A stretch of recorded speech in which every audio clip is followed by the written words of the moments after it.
विश्वादेव सवितर्दुर्तानि परासु यद्भद्रं तन्मयासु। ओम भद्रं कर्णेभिः शृणुयाम देवा भद्रं पश्येमाक्षभिर्यजत्रा स्थिरैरङ्गैस्तु शुभांशस्तनूर्भिः व्यसेमहि देवहितं यदायुः। ओम वेद प्रेमियों सुधीर श्रोताओं, संप्रति हम सब यजुर्वेद के चौथे अध्याय के 26वें मंत्र की व्याख्या में प्रवेश करने जा रहे हैं।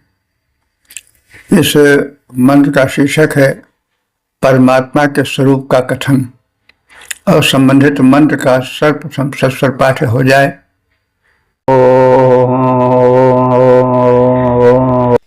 शुक्रन्तु वा शुक्रेण क्रीणामि चन्द्रं चन्द्रेणामृतममृतेन सग्मेते गोरस्मेते चन्द्राणि तपसस्तनूरासि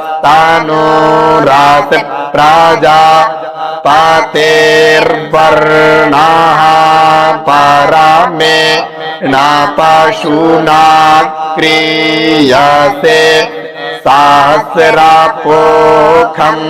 पुखेयम्।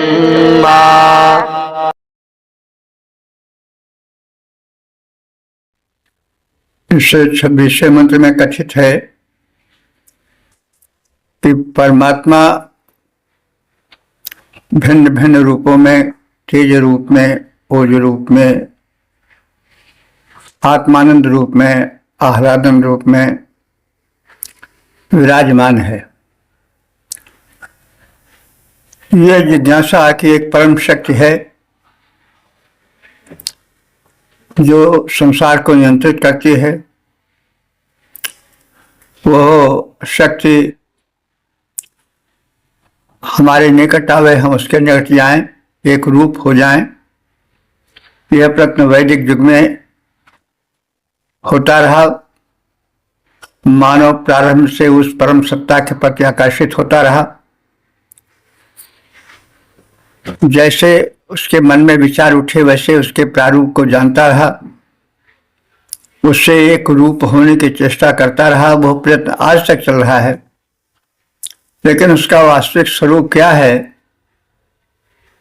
निश्चित रूप से उसको कोई जान ही नहीं सकता। विज्ञान भी असफल है। विज्ञान तो उसी वस्तु को मानता है जो प्रयोगशाला में सिद्ध हो। तो परमात्मा तो प्रयोगशाला से अलग है, तो इसलिए वो उस विषय में चुप है। किंतु भिन्न भिन्न भावों में व्याप्त उस परम सत्ता के विषय में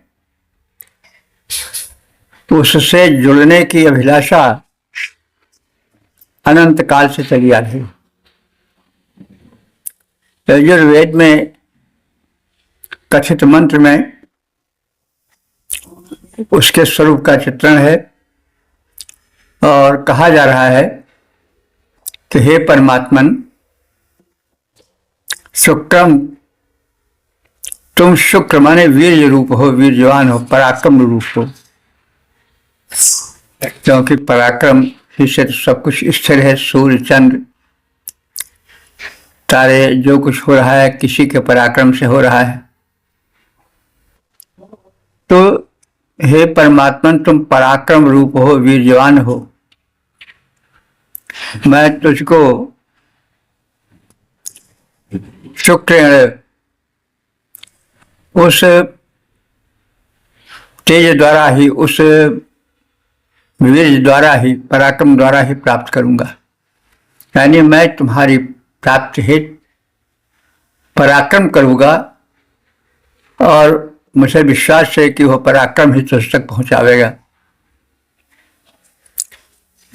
तुम जो हो चंद्रम, चंद्रमा तो होता ही है, लेकिन यहाँ पर उस चंद्रमा के रूप में नहीं है, क्योंकि परमात्मा चंद्रमा का रूप नहीं है। चंद्र का अर्थ होता है चंद्रयति आह्लादयति चंद्र। तो तुम चंद्र हो, माने आनंद रूप हो, आह्लादक हो। चंद्र यानी आनंद रूप में आह्लादन के माध्यम से मैं तुम्हें प्राप्त करूंगा। क्रीणामि माने खरीद लूंगा, यानी वशीभूत कर लूंगा। अमृतम, तुम अमृत रूप हो, अमर हो, तो मैं हे परमात्मा तुझको अमृतेन, उस अमृत तत्व के माध्यम से ही, अमृत के माध्यम से ही प्राप्त करूंगा, लेकिन प्राप्त अवश्य करूंगा। क्रीणानि माने मैं तुम्हें क्रय करता हूं, अर्थात वशीभूत करता हूं। गोह ते सगमे, गोह माने तेरे साथ रहने में, गमन करने में, अथवा इंद्रिय रूप में व्याप्त तुझमें,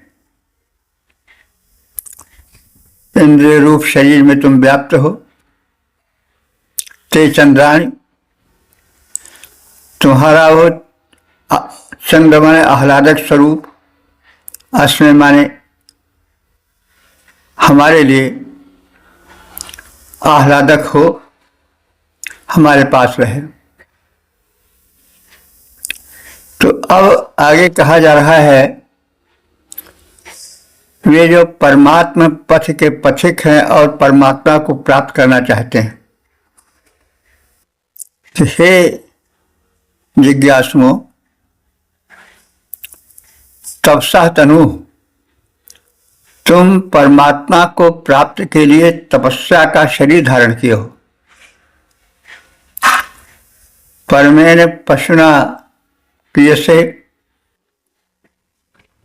तो उस परम पशु परमात्मा को प्राप्त करो। पशु माने पश्यति अविशेषेण इत पशु,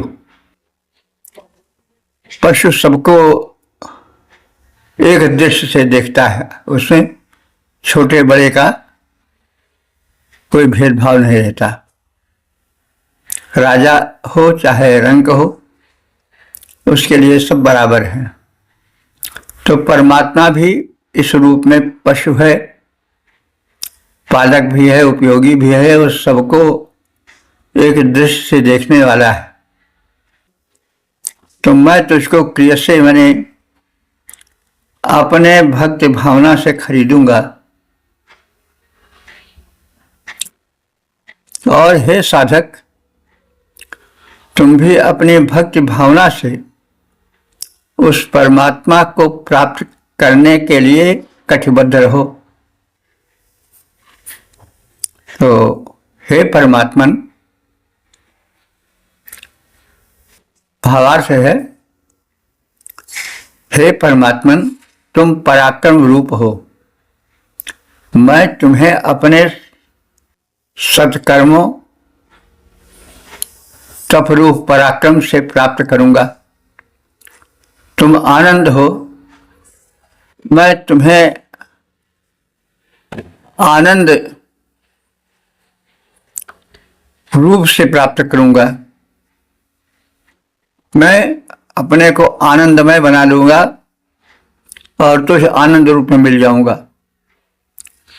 हे परमात्मन, तुम अमृतमय हो, मैं तुम्हें ज्ञान रूपी अमृत से प्राप्त करूंगा, लेकिन प्राप्त अवश्य करूंगा। कहीं भी हो, किस रूप में भी हो, लेकिन मेरी लगन तुम्हें अछूता नहीं रहने देगी। हमारी गो माने इंद्रियां तुम्हारे पास रहें, तुमसे जुड़ी रहें, संलग्न रहें, तुम्हें पाने में सचेष्ट रहें। फिर जीव से कहा जा रहा है कि हे जीव, तुम तपोमय शरीर होकर प्रजाओं के पालक परमात्मा के सदृश हो जाओ, क्योंकि तुम उसी के अंश रूप हो। मैं साधक हूं और सहस्रों पोषक विचारों से पुष्ट होता रहूंगा, ऐसी धारणा दृढ़ कर लो। परमात्मा परम तपोमय है और वो तप से, साधना से मिल जाएगा। तो पद रूपांतरण है, हे परमात्मन परम पराक्रम पूर्ण स्वरूप तुम्हारा। हे परमात्मन परम पराक्रम पूर्ण स्वरूप तुम्हारा। हो आह्लाद अमृत स्वरूप हो, पाऊंगा मैं इन सबके द्वारा। हे जीवात्मन करो तपस्या, ईश रूप बन जाओ, पोषक सद्विचार परिपूरित परमात्मा को पाओ। ओम। वेद प्रेमियों सुधीर श्रोताओं, संप्रति हम सभी यजुर्वेद के चौथे अध्याय के 27वें मंत्र की व्याख्या में प्रवेश करने जा रहे हैं। संबंधित मंत्र का शीर्षक है मैत्री भाव से भगवत भक्ति हो। अब संबंधित मंत्र का सर्वप्रथम सस्वर पाठ हो जाए।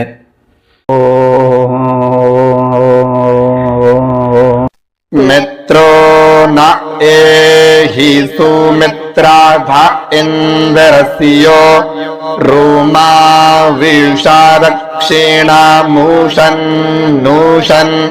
तग्गुसियो नाहास्यो नम्मा स्वानभ्राजाङ्घारे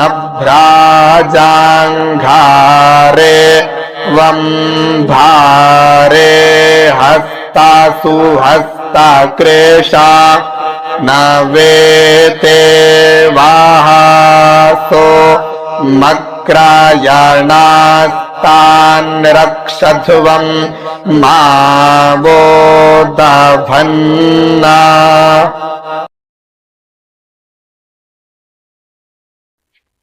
इस 27वें मंत्र में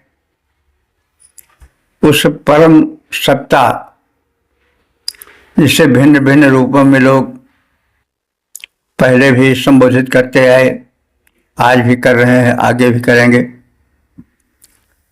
उस परमात्मा का कोई एक निश्चित रूप नहीं है, लेकिन फिर भी प्रत्येक विचारक यह अनुभव करता है कि कोई एक सत्ता है, कोई एक शक्ति है।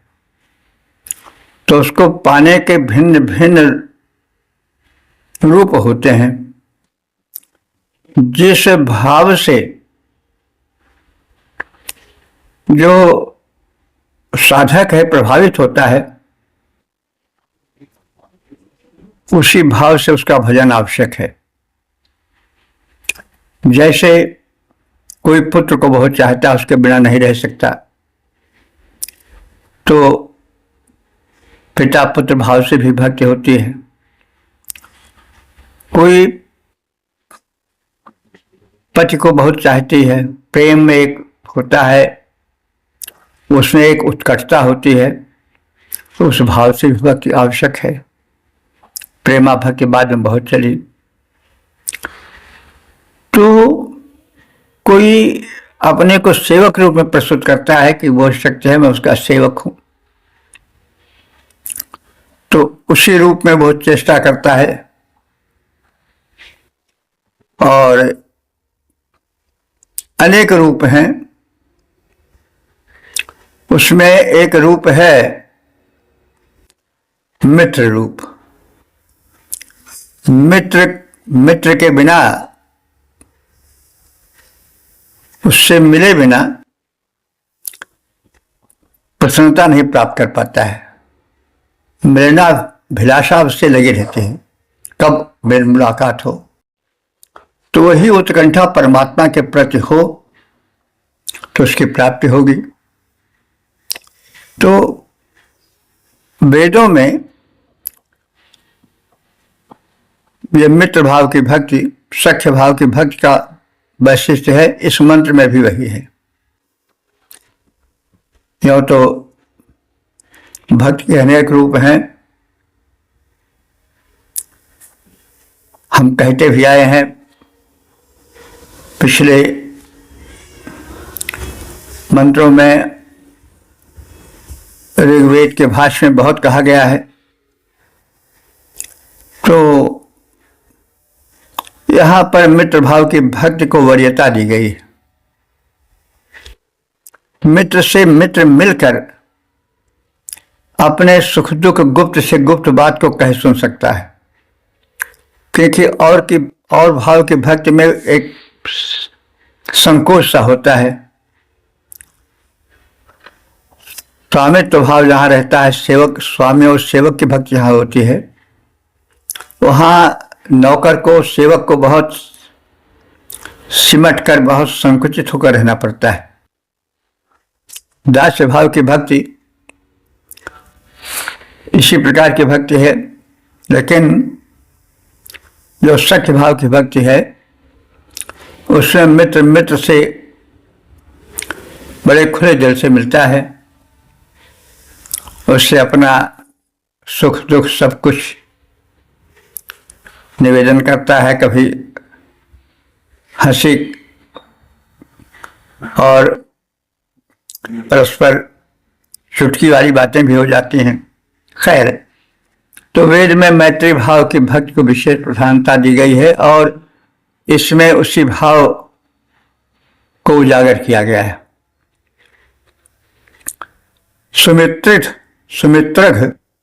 सुमित्रथ माने हे श्रेष्ठ मित्र भाव को धारण करने वाले प्रभु, यानी मित्र भाव से मिलनोत्कंठा तुम में रहती है, तो श्रेष्ठ मित्रों के धारक हो तुम, उन्हें संभालने वाले हो तुम। हे प्रभु, मित्र न एहि, तुम मित्र होकर न एहि माने हमारे समीप आओ, और उशन तुम सबका भला चाहते हो, तो शौना तुम भला करने वाला बनकर आओ, तुम सुख स्वरूप हो तो शौना सुख स्वरूप बनकर आओ। निष्कपट बिना संकोच के अपने मित्र भक्त से मिलो और तुम प्रेम भाव से, भक्ति भाव से, मैत्री भाव से अपने इस जीव भक्त से जुड़ो और इस क्रम में जो है वो भक्त से भी कहा जा रहा है कि तुम भी भगवान से जुड़ो और भगवान जो है, परमात्मा जो है, वो चाहे इंद्र रूप में हो, चाहे विष्णु रूप में हो, चाहे वरुण रूप में हो, किसी भी रूप में हो, लेकिन उनसे तुम मित्र वाली ललक रखो और उनसे निवेदन करो कि हे प्रभु, मैत्री भाव से भजने वाले को तुम संभालने वाले हो, तुम हमारे मित्रों बनकर निकट आओ, तुम सबका भला चाहते हो, तुम सुख स्वरूप हो, जो सबका भला चाहते हैं, आनंदमय हैं, उन साधकों के सगे बनकर तुम उनके मन मंदिर में प्रवेश करो। पात्रता का इधर संकेत है कि पात्रता भी लानी पड़ती है। तो साधक जो मैत्री संबंध जोड़ना चाहता है वह अपने मन मंदिर को निर्मल बनाए रहे और प्रभु से आग्रह करे कि उसके मन मंदिर में प्रवेश करें। उत्तम प्राण शक्ति वाले, सुदीप्त, तेजस्वी, प्रगतिशील, पापनाशक, हंसमुख रहने वाले, कार्य कुशल, दुर्बलों के रक्षण में रत रखने वाले जन, हे प्रभु तुमको बहुत प्यारे हैं। कहने का मतलब भाव के साथ साथ कथित गुणों का भी होना आवश्यक है। इसीलिए कहा गया है कि जो उत्तम प्राण शक्ति से युक्त हैं, प्राण शक्ति का मतलब हुआ क्रियाशीलता और उद्यम करने का सामर्थ्य, किसी लक्ष्य की प्राप्ति में जो शक्ति लगती है उसमें तीव्रता का होना ही प्राण शक्ति है। तो जिन भक्तों में मैत्री भावना के साथ साथ उत्तम प्राण शक्ति है, यानी भगवान को दुर्बल नहीं पा सकता है। यह कहे कि जो अपाहिज है, दुर्बल है, जिसमें भावना नहीं है, जो मन से निर्बल है, जो विचारों से क्षीण है, वो परमात्मा को नहीं पा सकता है। इसलिए हे भक्तों, यह समझो कि भगवान उन्हीं के मन मंदिर में प्रवेश करते हैं जिनमें उत्तम प्राण शक्ति है, क्रिया शक्ति है, जो सुदीप्त हैं, तेजस्वी हैं, प्रगतिशील हैं, पाप कर्म को अपने उद्यम से नष्ट करते रहते हैं, सत्संकल्प करते रहते हैं, जो हंसमुख रहने वाले हैं, जब देखो तब चिंता में ही डूबे रहते हैं, सब कुछ परमात्मा का समझकर, परमात्मा को अपना मानकर उनकी शक्ति पर विश्वास रखते हैं और प्रत्येक परिस्थिति में हंसमुख बने रहते हैं, जो कार्य कुशल हैं और जो दीन दुर्बलों के रक्षण में प्रेम रखने वाले हैं, ऐसे जन प्रभु को प्यारे हैं। तो भाई ऐसे काम नहीं चलता है।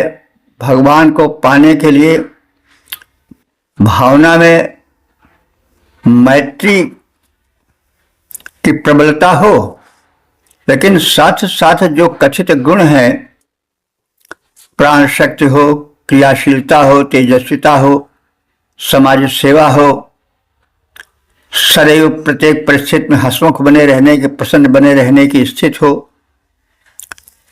दीन दुर्बलों के प्रति जिसके हृदय में दया हो, दुत्कारने और फटकारने वाली बात न हो। भगवान ऐसे ही भक्तों को चाहते हैं और उनको ही वो प्रिय लगते हैं और ऐसे भक्त भगवान को प्रिय लगते हैं। वे ही तुम्हारी कृपा को, सोम शक्ति को प्राप्त कर सकते हैं। सोम शक्ति माने सौम्यता की शक्ति, जीवन की शक्ति। जो शक्ति है एक सौम्यता से, सद्भाव से भरी हुई, वही शक्ति सोम शक्ति कहलाती है। तो इनकी रक्षा करो। हे उपासकों, तुम उक्त गुणों को धारण करो। तुम्हें द्वेष दुर्गुण आज दबा न सके और उस परम शक्ति से मैत्री भाव से जुड़ो और कथित गुणों का विकास करो, तब तुम्हें वह परम शक्ति मिलेगी। ऐसे नहीं मिलती। कबीरदास जी ने भी कहा है कि हंस प्रीतम नहीं पाइया, जिन पाया तिन रोए। भगवान केवल घंटी बजा देने से नहीं मिलेंगे, वे बड़े सात्विक जीवन से संपन्न व्यक्तित्व के निकट आते हैं, जिसमें मानवता हो, जन सेवा हो, दीन दुर्बलों के प्रति लगाव हो, हृदय की स्वच्छता हो, पुरुषार्थ हो, पराक्रम हो, सत्संकल्प हो, आदि आदि गुण हो, और उसके साथ जब भक्ति भावना मैत्री भाव से युक्त होकर के जुड़ेगी, तब फिर वो परमात्मा मिलेंगे। तात्पर्य है कि भक्ति तो मैत्री भाव की हो, लेकिन मानवता के समस्त गुण व्यक्तित्व में समाये रहें। तो देखिए कितना निर्मल रूप, कितना परमात्मा के प्रति वास्तविक रूप, भक्ति के साथ साथ आराधना की शक्ति, साधना की शक्ति का भी होना आवश्यक है। दीन दुर्बल जो है, दुर्बल विचार वाला, दयनीय व्यक्तित्व वाला परमात्मा को नहीं पा सकता, पुरुषार्थी ही परमात्मा को पावेगा। पद्य रूपांतरण है, हे प्रभु तुम्हारे मित्र बने, जो उनके रक्षक बन आओ, जो सबका भला चाहते उनके संरक्षक तुम बन जाओ, जो अघनाशक हंसमुख उदार, जो भक्त अघनाशक हंसमुख उदार, जो कार्य कुशल निर्बल रक्षक, उनके रक्षक बन जाओ प्रभु।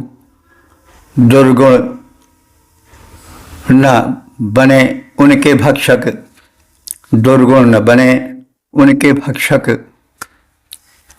तो ओम वेद प्रेमियों, सुधी श्रोताओं, संप्रति हम सब यजुर्वेद के चौथे अध्याय के 28वें मंत्र की व्याख्या में प्रवेश करने जा रहे हैं। मंत्र का शीर्षक है सात्विक क्रियाशील जीवन। अब संबंधित मंत्र का सर्वप्रथम सस्वर पाठ हो जाए।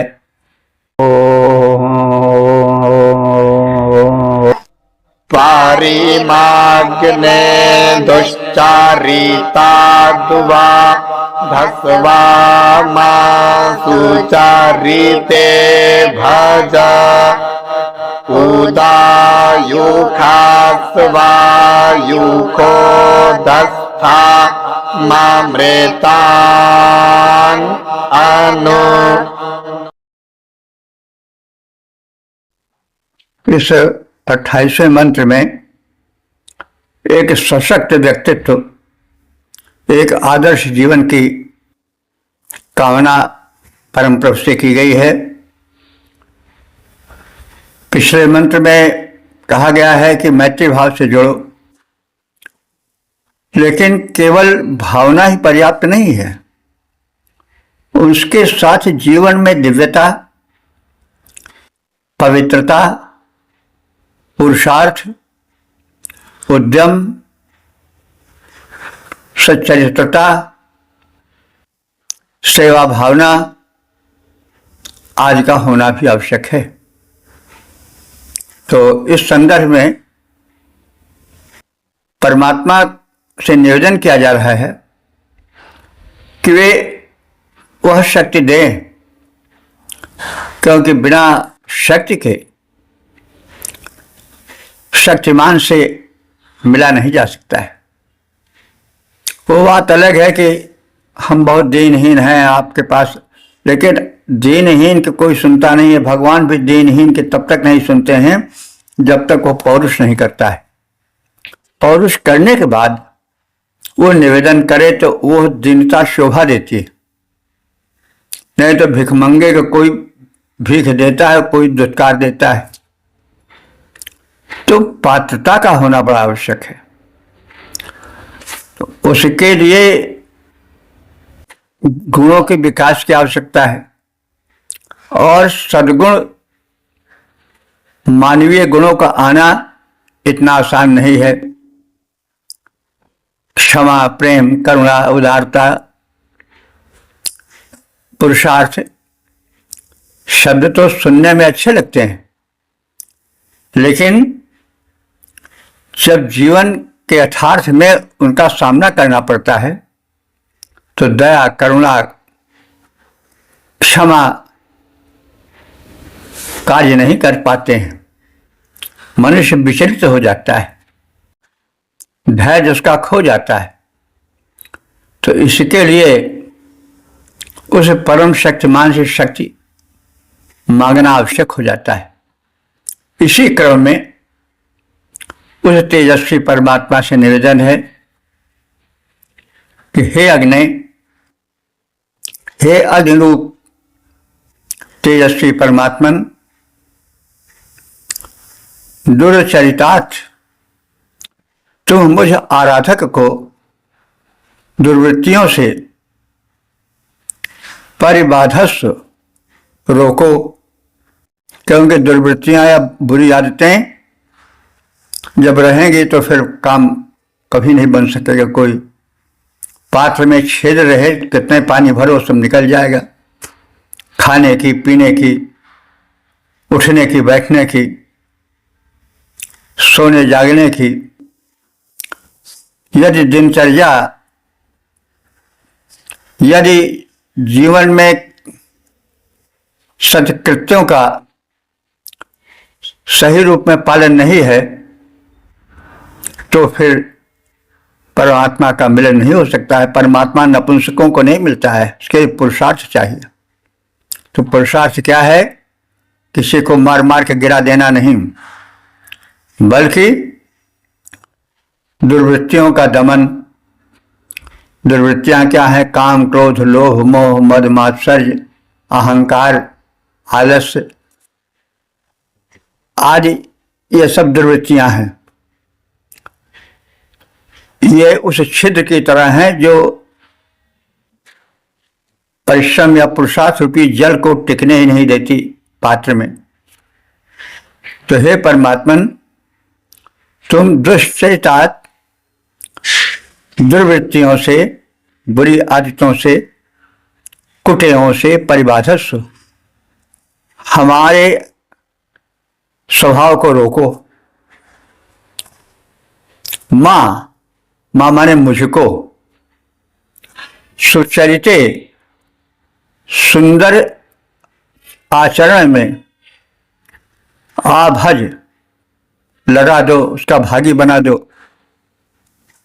यानी हम सदाचरण करें। सदाचरण को आप सब जानते हैं, प्रेमपूर्ण व्यवहार, निश्चल व्यवहार, निष्कपट व्यवहार और तमाम मानवीय गुण हैं, वे सब मिलकर के सदाचरण बनते हैं। किसी का बुरा न चाहना, किसी से द्वेष न करना, हित की चिंतना, ये सब स्वार्थ का त्याग, लोभ लालच का त्याग आदि आदि बातें जो हैं वो सुचरित्र के अंतर्गत आती हैं। सद्व्यवहार है, ये सब सुचरित्र है। तो मुझे सुचरित्र वे आभज माने भागीदार बनाओ। उदायुषा, उदायुषा माने रोगों से पार करो, क्योंकि रोगी जब अपने नहीं संभाल पाता तो दूसरे को क्या संभालेगा। इससे मुझे आरोग्य प्रदान करो, रोगों से पार कर दो और दीर्घ जीवन दो। दीर्घ जीवन आवश्यक है, क्योंकि मनुष्य साधना अल्प समय में नहीं पूरी कर पाता, उसके लिए समय चाहिए। तो स्वस्थ और दीर्घ जीवन रहेगा तभी तो सब समझ में आवेगा, और इस संसार को समझने में बड़ी देर लगती है। कैसा संसार है, हम क्या समझे रहते हैं दुनिया को, और दुनिया के स्वरूप में हमारे सामने आती है, और जब आती है तो फिर संभलने की जो अवधि है वो निकल जाती है।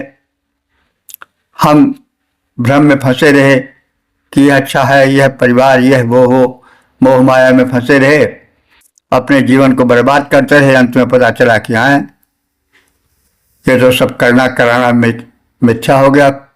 सब अपने अपने स्वार्थ में लगे हुए अपने अपनी ढपली, अपने अपने राग अलाप रहे हैं। तो जब जीवन दीर्घ होगा और स्वस्थ होगा तभी वो संसार को ठीक से समझ पावेगा। तो इसीलिए कहा गया है उदायुषा, मुझे दीर्घ जीवन दो लेकिन रोगों से दूर जीवन दो। उदायुषा, रोगों से दूर दीर्घ जीवन दो। लंबा जीवन हो लेकिन हरदम खांसते बीता, रोगे दवाई करते बीता तो क्या कर पावेगा। स्वाभुषा, स्वायुषा, स्व आयुषा माने सुंदर आयु, उत्तम आयुष्य द्वारा। उदस्थाम, मैं ऊपर बनकर उच्च स्थिति को प्राप्त करता रहूं। अमृतात् अनु, मैं अमरत्व का, अमृत तत्व का अनुकरण करूं। अमृत तत्व है क्या, इसका एक बड़ी भारी व्याख्या है। सदाचरण है, परिश्रम है, मन की एकाग्रता है, उचित खान पान है, सधी हुई दिनचर्या है, आज सब अमृत तत्व के अंतर्गत आते हैं। तो मतलब संपूर्ण मानवता अमृत तत्व में समा जाती है। उद्यम आदि जो कुछ है वो सब अमृत तत्व में आ जाता है। सद्विचार आदि सब अमृत तत्व में आ जाते हैं। तो अमृतात् अनु, मैं अमृतत्व का अनुकरण करूं, वो डगर न पकड़ूं जिसमें मृत्यु निकट आ जाए।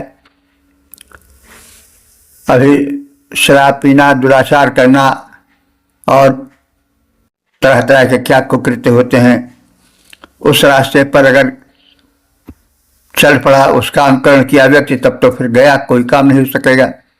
इसीलिए कहा जा रहा है कि अमृतात् अनु, मैं अमृत का अनुकरण करूं, ऐसी प्रेरणा भरो, ऐसा वातावरण दो। तो इसको जरा एक बचे हुए वाक्यों में देख लो।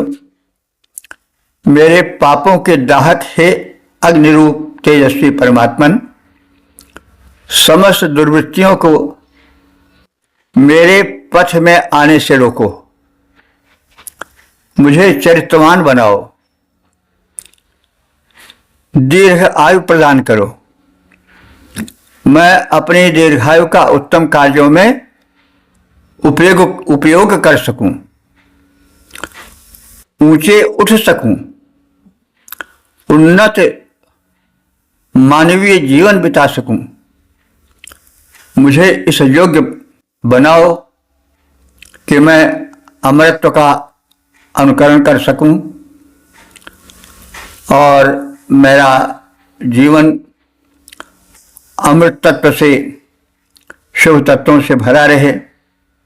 और उसके बाद जीवन काल में तो मैं अमरत्व का उपभोग ही करूं। और अमर तत्व होता है कि जो कि कभी मरने न दे।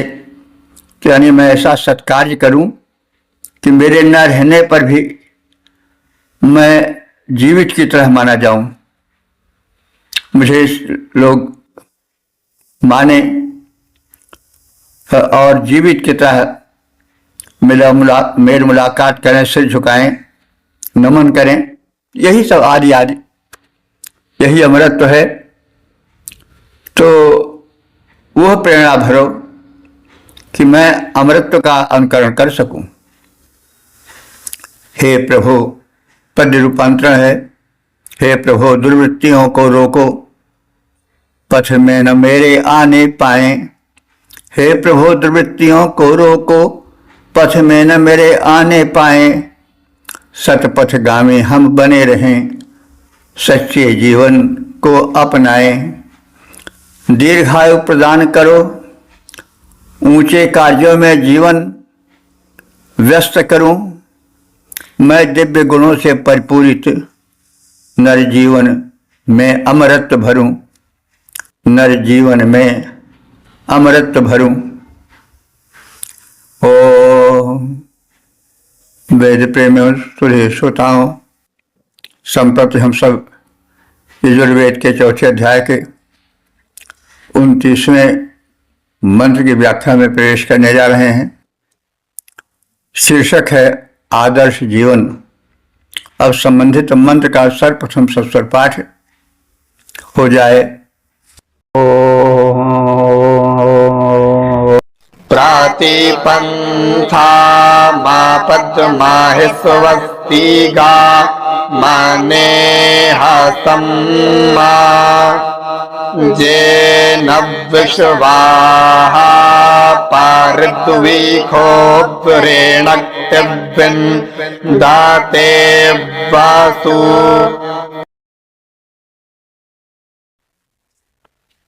इस 29वें मंत्र में पाप से मुक्त सात्विक जीवन और सात्विक अन्न धन की कामना की गई है। देखिए, कोई यज्ञ कर्म शुभ कर्म जब तक मानवीय गुणों का विकास नहीं रहेगा, जब तक जीवन में दृढ़ निश्चय नहीं रहेगा,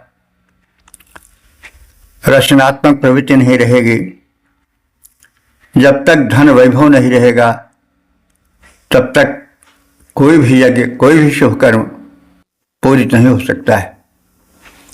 इसलिए भूमिका रूप में पहले इसका होना आवश्यक है। जैसे खेत है, खेत में आप बीज बो आए, लेकिन खेत से खरपतवार नहीं निकाले, उसको जोते और परिष्कृत नहीं किए, सिंचन आदि की व्यवस्था नहीं किए, केवल बीज फेंकाए, तो फिर उससे आप जो चाहते हैं वो मिलेगा नहीं। तो इसलिए जीवन को उर्वर बनाने के लिए पहले जीवन भूमि को प्रशस्त बनाना पड़ता है। इसलिए ऋषि जो है वो पहले जीवन को यज्ञ बनाना चाहता है, जीवन को समर्थ बनाना चाहता है, सक्षम बनाना चाहता है, ताकि जो सांसारिक यज्ञ हैं जिनका आगे विशेष रूप से वर्णन होगा, वे सफल हो सकें। नहीं तो यज्ञ के जरिए लोगों का पतन भी हो गया है, ऐसा भी पढ़ा गया है, देखा जाता है पुराणों में। यदि यज्ञ में विघ्न पड़ गया, यदि यज्ञ अपूर्ण रह गया, तो वो जो है प्रतिक्रिया रूप में कष्ट भी पहुंचा सकता है। तो उसके लिए सधा हुआ, सुधरा हुआ, स्वस्थ संपन्न जीवन चाहिए।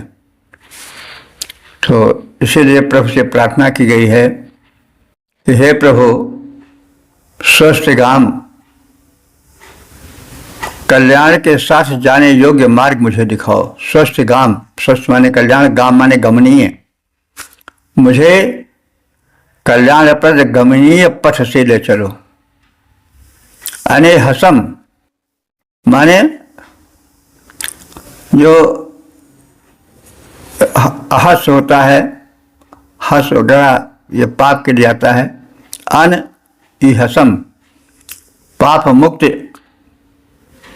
अनेहसम का अर्थ होगा। पंथा माने मार्ग, तो पाप मुक्त मार्ग को अबधमय मैं प्राप्त करूं।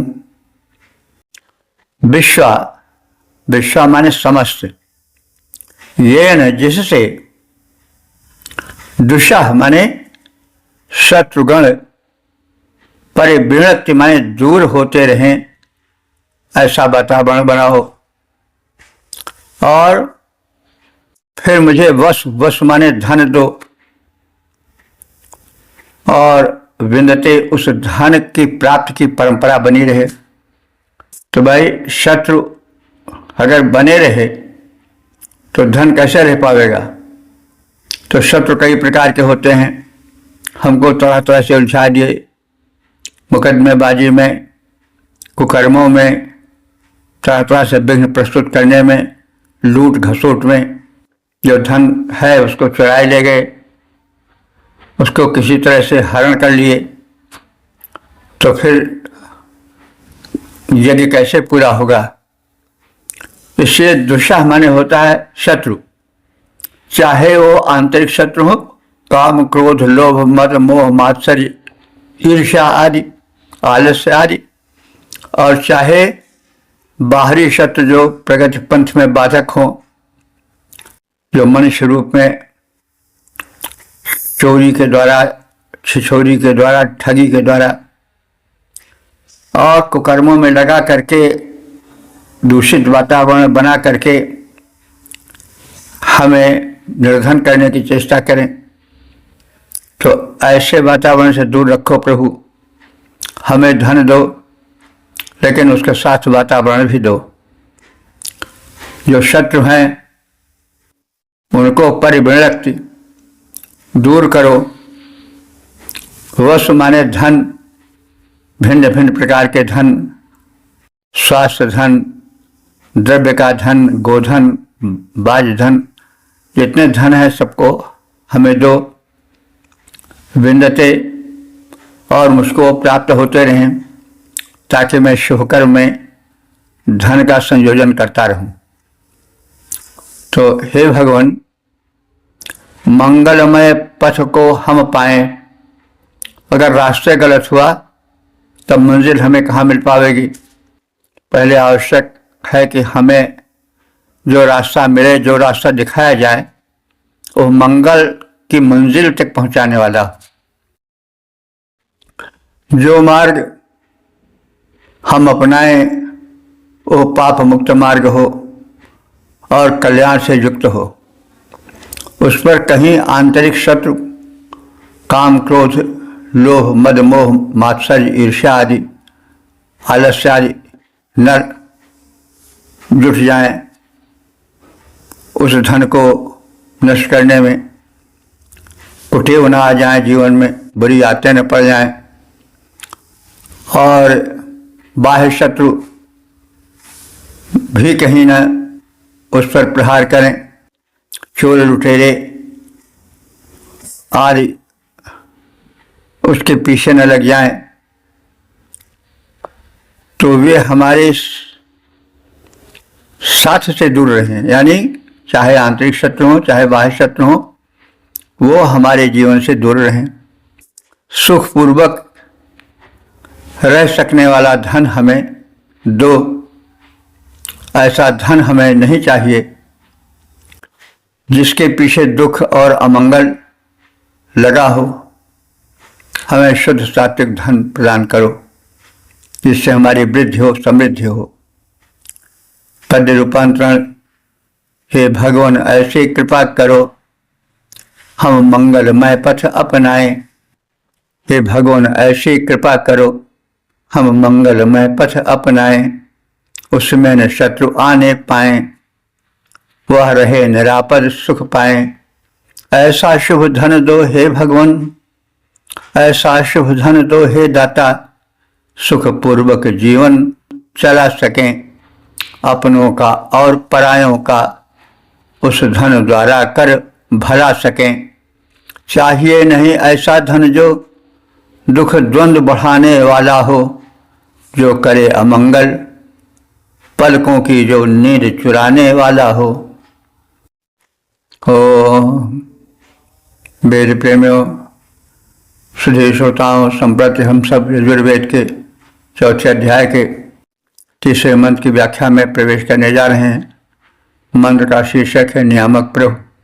अब संबंधित मंत्र का सर्वप्रथम सस्वर पाठ हो जाए।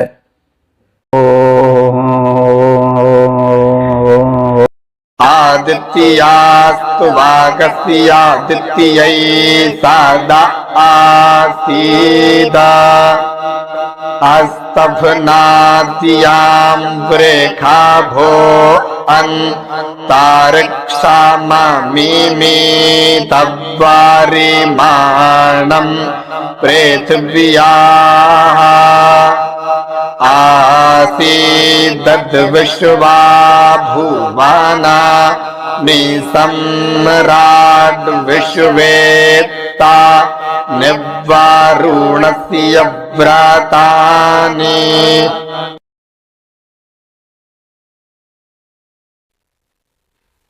इस 37वें मंत्र में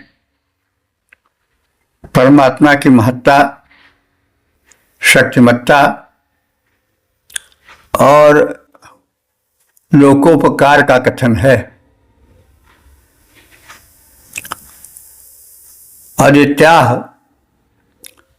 हमारे अखंड पृथ्वी के, तो हे प्रभु तो आदित्य के, अखंड पृथ्वी के, दित्य माने होता है खंडन और दित्य माने अखंड, तो यह जो पृथ्वी है वो अखंड है। इसको खंडित प्रकृति ने नहीं किया है। भिन्न भिन्न देश प्रांत और किन किन रूपों में, अनेक रूपों में मनुष्यों ने खंडित किया है। तो इस अखंड पृथ्वी, संपूर्ण पृथ्वी के त्वक असी, तुम त्वचा रूप हो। त्वक असी त्वचा रूप हो, अर्थात जैसे शरीर को त्वचा ढके रहती है, सुरक्षित रखती है, दर्शनीय बनाती है, वैसे तुम इस भूमंडल को दर्शनीय बनाते हो। आदित्य अखंड पृथ्वी के लिए सदा तुम आसन स्वरूप हो और तुम आक्षोल उसको प्रतिष्ठित किए रहते हो। जैसे किसी आसन पर कोई वस्तु टिकी रहती है किसी आधार पर, वैसे तुम्हारे आधार पर ही पृथ्वी टिकी है। तुम वृषभा, तुम परम वृषभ हो, बलवान हो। वृषभ माने बैल लोग मानते हैं, लेकिन वेद में वृषभ रूप या वृषभ शब्द का अर्थ बैल रूप में शायद ही कहीं आया हो, और वृषभ का अर्थ बलवान होता है। बाद में यात्रा क्रम में शब्द की यात्रा होती नहीं, तो बैल जरा बलवान होता है, शकट गाड़ी वगैरह खींचता चला जाता है, तो इसलिए उसको वृषभ कहा और फिर अंत में वो रूढ़ हो गया बैल के लिए। तो वृषभ हमारे बलवान, तो हे भगवान तुम परम बलवान हो। द्याम कहते हैं द्युलोक को। भूलोक है, फिर अंतरिक्ष लोक है, फिर द्युलोक है। द्युलोक में सूर्य ऐसे ग्रह, सूर्य जैसे प्रबल नक्षत्र रहते हैं, वो द्युलोक है। अंतरिक्ष लोक को भी तुम संभाले हो। अस्तभनाथ, तुम इनको स्थिर कर रखे हो। कैसे स्थिर कर रखे हो? आकर्षण शक्ति द्वारा। देखिए, यानी धरती से करोड़ों गुना बड़े ग्रह नक्षत्र हैं इस ब्रह्मांड में, लेकिन सब स्थिर हैं, कोई किसी से टकराता नहीं है। तो इस स्थिरता को प्रदान करने वाली कोई शक्ति अवश्य है, नहीं तो टकरा जाते। जब रेल चलती है तो अगर सिग्नल देने वाला न हो, ऐसी व्यवस्था न हो, तो रोज ट्रेन टकराएं।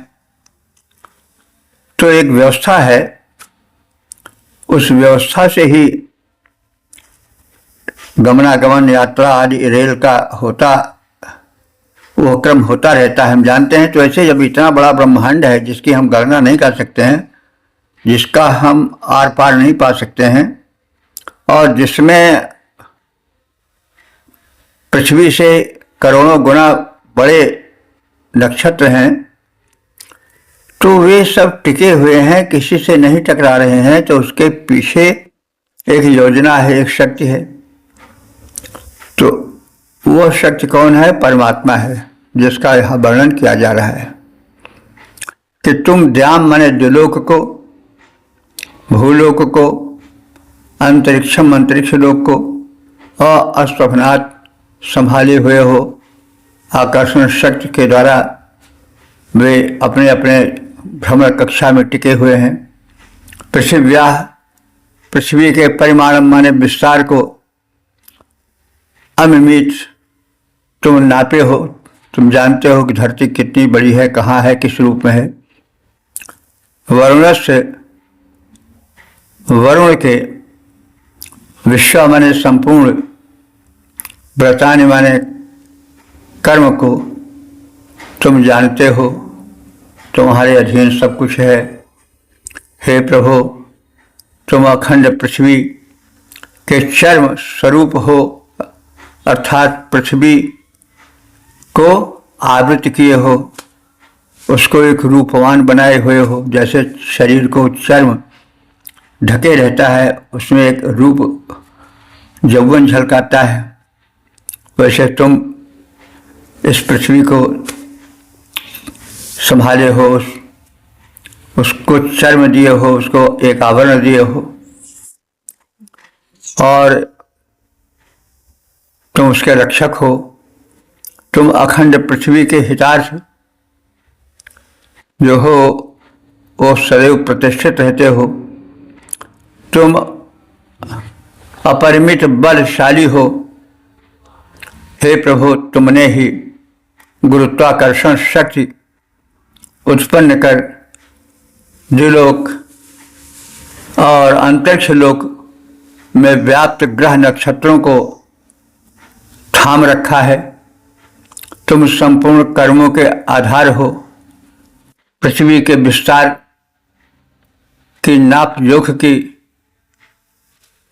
तुम्हारे द्वारा व्यवस्था है। तुम समझते हो संपूर्ण विस्तार को, कहाँ पर क्या होना चाहिए, इसे जानते हो, व्यवस्थित करते हो। व्रत नियम हे प्रभु तुम पर आश्रित हैं। तुम वर्णीय देव हो। पद्य रूपांतरण है, भूमंडल के रक्षक भगवान आवृत कर रक्षा करते हो। बलधाम तुम्ही सारे लोगों को सुस्थिर थामे रहते हो। भूतल के माप जोख हो तुम, भूतल के माप जोख हो तुम। व्रत नियमों के आधार तुम्ही वर्णीय देव। हे वरुण तुम्ही, भूमंडल के विस्तार तुम्ही। ओ वेद प्रेमियों, सुधे श्रोताओं, संप्रति हम सब यजुर्वेद के चौथे अध्याय के 31वें मंत्र की व्याख्या में प्रवेश करने जा रहे हैं। मंत्र का शीर्षक है परमात्मा के उपकार। अब संबंधित मंत्र का सर्वप्रथम सस्वर पाठ हो जाए।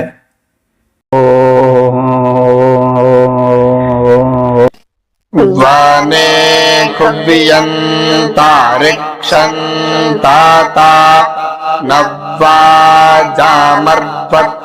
पाय उस्रियासु हृत्सुक्रातुं वारुणो विक्ष्वग्निं दिवि सूर्यामादाधात्सो मामद्रौ।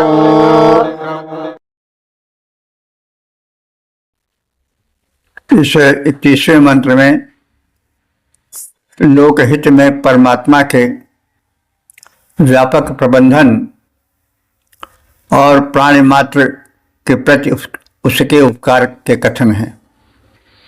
हे प्रभु, हे वरुण रूप वर्णीय देव,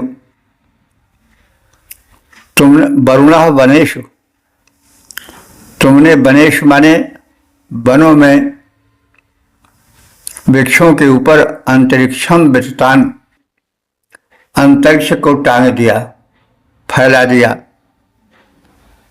तो वरुण माने वर्णीय प्रभु हो जाएगा, वरुण देवता है, लेकिन सब मिलाए के सर्वदेव नमस्कारा केशवम प्रतिगच्छत, सब मिला के भगवान ही के रूप हो जाते हैं। तो हे वरुण देवता अथवा हे वर्णीय प्रभु, तुमने विचित्र व्यवस्था की है। वनेषु माने वन के वृक्षों पर, वनों पर तुमने अंतरिक्षम विस्तार, अंतरिक्ष को फैला दिया। अंतरिक्ष हम देखते हैं नहीं, जो एक नीला नीला फैला हुआ है, नीली चादर ऐसा नीलांबर, तो सघन वन है, उनके ऊपर फैला हुआ है। ऐसा प्रतीत होता है कि मानो उन वनों के ऊपर एक चादर बिछा दी गई हो। तो यह कल्पना का भी मधुर संयोजन है। तो हे वर्णीय देव, तुमने ही जो है वृक्षों के ऊपर अंतरिक्ष को विस्तान माने विस्तृत कर दिया है, फैला दिया है। अरवासु, अरवा कहते हैं अश्व को, घोड़े को। अरवास तुमने घोड़ों में, बाजम, बाज माने बल, तुमने घोड़ों में बल प्रदान किया है, भागने की अथक गति दी है। यह सब तुम्हारी देन है। उष्यासु, उष्या कहते हैं गाय को, उष्यासु माने गायों में पया, दुग्ध तैयार करने की व्यवस्था तुम्हें की है। यह व्यवस्था तो अभी नहीं हो पाई है, लाख प्रयत्न के बावजूद भी। चारा जो है वो दूध बन जाए तो यह तो हो नहीं पाता, दूध तो गाय भैंस में बनेगा। तो वो प्राकृतिक व्यवस्था है, और वो व्यवस्था ऐसी है कि अभी तक तो मनुष्य ऐसी कल्पना ही नहीं कर सका है। तो हे प्रभुवर, तुमने गायों के स्तरों में दुग्ध को, पय को उत्पन्न किया है। हृत्सु, लोगों के हृदयों में क्रतुम माने शुभ कर्म संकल्पों को उत्पन्न किया है। वृक्ष, वृक्ष माने प्रजाओं में अग्नि, अग्नि को, ताप को, दिव माने दिलोक में, सूर्य को, सूर्यम, सूर्य को, अद्रव, अद्र माने पर्वत, और अद्रव माने पर्वत पर, सोमम, सोमलता को, अर्धात माने स्थापित किया है। कहने का मतलब तुम्हारी व्यवस्था बड़ी व्यापक है। आप वनों के ऊपर तुमने अंतरिक्ष को बिछा दिया, किसी बड़े तंबू की तरह, बड़े व्यापक चादर की तरह, और घोड़ों में बल दिया, गायों में दुग्ध दिया, हृदयों में प्रेम दिया, और शुभ कर्म करने की भावना दी, प्रजाओं में कल्याण की भावना दी, सूर्य में प्रकाश दिया, पर्वत पर सोमलता को उगाया। और इस प्रकार से तुमने न जाने कितने उपकार मानवों के हित में किए हैं। भाव विस्तार है, गद्य में उसका एक व्यवस्थित रूप प्रस्तुत किया जा रहा है। उस वर्णीय परम देवता वरुण ने वन वृक्षों के ऊपर आकाश को फैला दिया है, घोड़ों में बल उत्पन्न किया, गायों में दुग्धोत्पत्ति की, प्राणियों के हृदय में शुभ कर्म करने का संकल्प जगाया, प्राणियों के उदर में जठराग्नि उत्पन्न की ताकि भोजन पच सके और पच करके फिर धातुओं में बदल सके। और तुमने सूर्य में प्रकाश फैलाया, सूर्य के विस्तृत गोले को तुमने स्थापित किया। पर्वत पर तुमने सोमलता को उत्पन्न किया। सोमलता जो हिमालय के मौजवान पर्वत पर मिलती है, शुद्ध सोमलता बढ़िया, और कहा जाता है कि 16,000 फीट की ऊंचाई पर होती है। और मध्यम कोट की सोमलता 1200 फीट की ऊंचाई पर भी प्राप्त हो जाती है। तो सोमलता जो कि बड़ी उपयोगी है, आरोग्यप्रद, जीवनप्रद, आयुष्य वर्धक, बल वर्धक है, उस जड़ी बूटी को, रसायन को भी तुमने उत्पन्न किया। तुमने क्या क्या नहीं किया, मानव के हित में बहुत कुछ किया।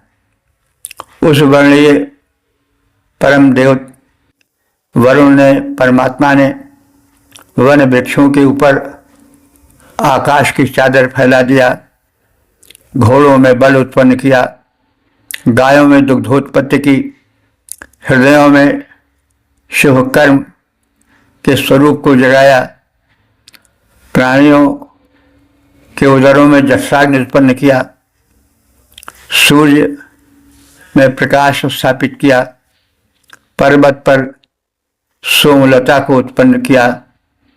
इस प्रकार से प्रभु तुमने अनंत उपकार किए हैं मानवों पर। पद रूपांतरण है, उस परमात्मा ने वन वृक्षों पर वर अंबर को फैलाया।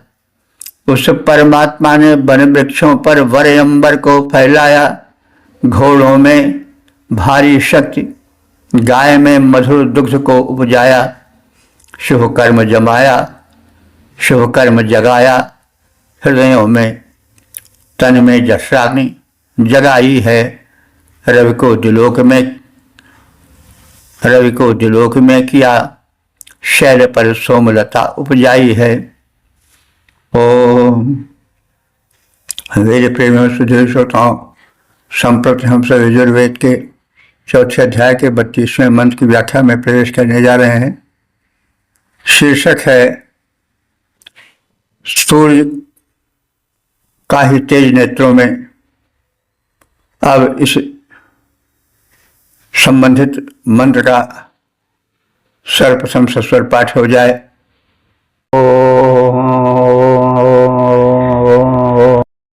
सूर्यस्य चक्षुरारोहाग्ने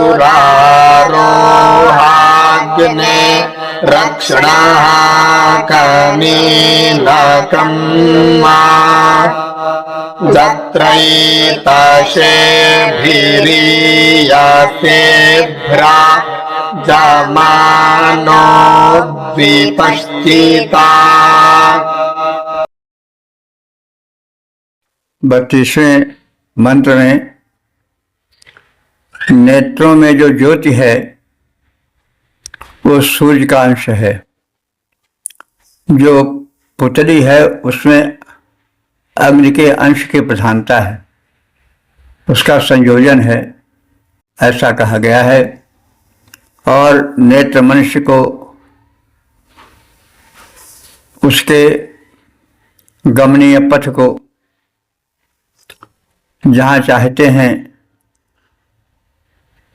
वैसे दिखाते हैं। यानी ये मनुष्य को, यानी नेत्र की ज्योति ही तो मनुष्य को आगे बढ़ाती है, मनुष्य जहाँ चाहता है वहाँ ले जाती है।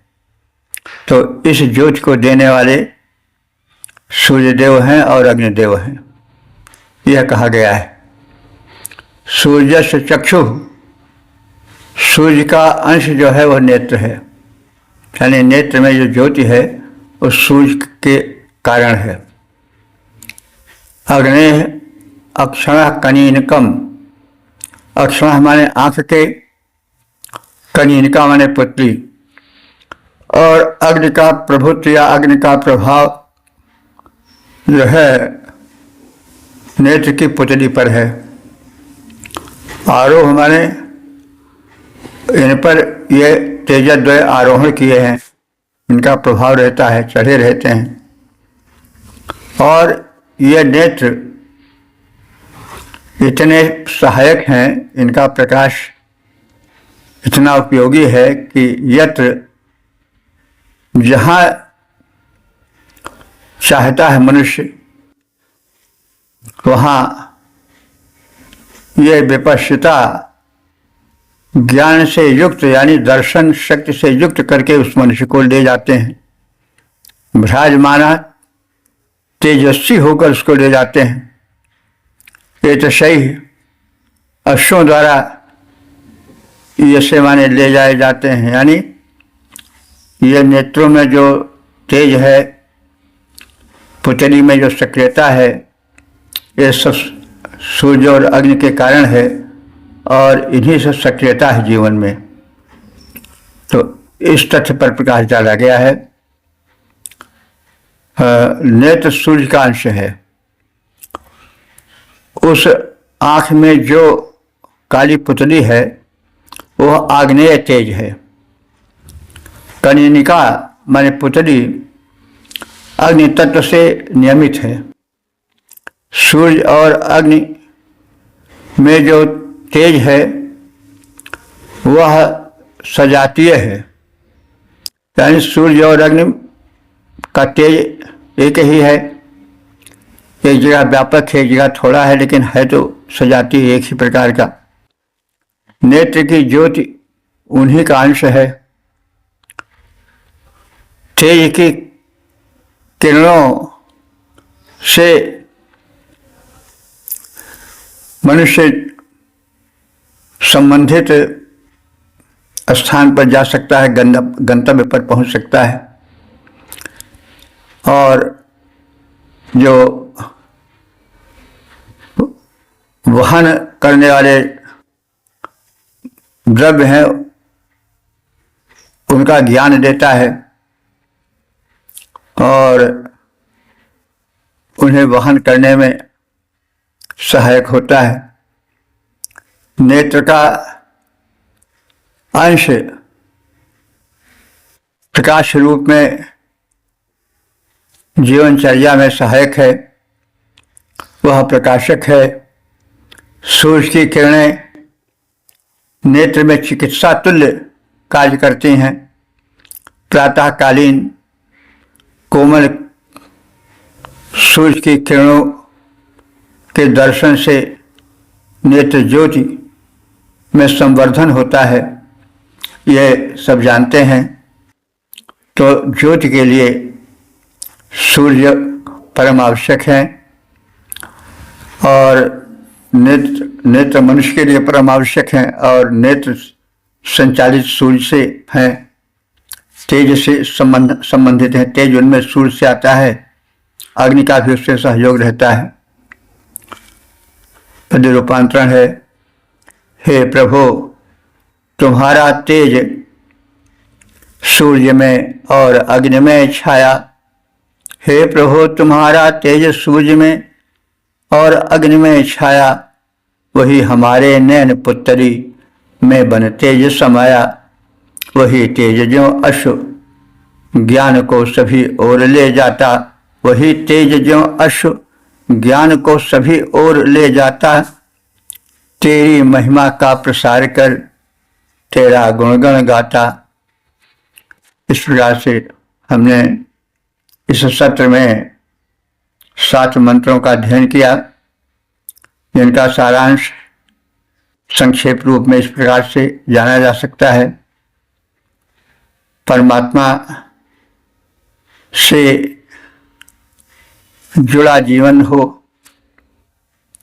और उनसे जुड़ने की आकांक्षा हो, मैत्री भाव से भगवान की भक्ति की जाए, सात्विक जीवन बिताया जाए, आदर्श जीवन चर्या हो, सात्विक क्रियाशील जीवन का संचालन हो।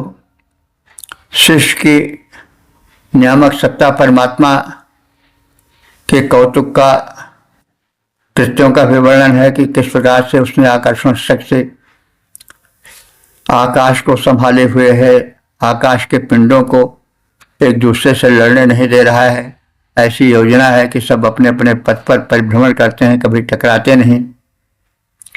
तो ये सब प्रबंधन परमात्मा के हैं। परमात्मा ने मानव के साथ परम उपकार किया है, उसको सात्विक क्रियाशील जीवन दिया है। शिष्य का नियामक वो परमात्मा है, उसने एक व्यवस्था बनाई है जिससे ब्रह्मांड चल रहा है, सृष्टि चल रही है, दुनिया चल रही है। तो परमात्मा ने शिष्य का विस्तार भी किया है। नेत्र बड़े आवश्यक हैं जीवन में, और परमात्मा का तेजस स्वरूप जो सूर्य है और जो अग्नि है वही नेत्रों में ज्योति बनकर समाये हुए हैं, जिससे कि मनुष्य जहाँ चाहता है वहाँ चला जाता है, जो चाहता है वो ले जाकर के जहाँ चाहता है वहाँ पहुँचा देता है। तो आदान प्रदान, चलना फिरना नेत्र ज्योति के कारण है, और वो सब प्रभु की कृपा से है। सूर्य और अग्नि भगवान के नेत्र हैं, तेज हैं, और वही तेज समाया हुआ है नेत्र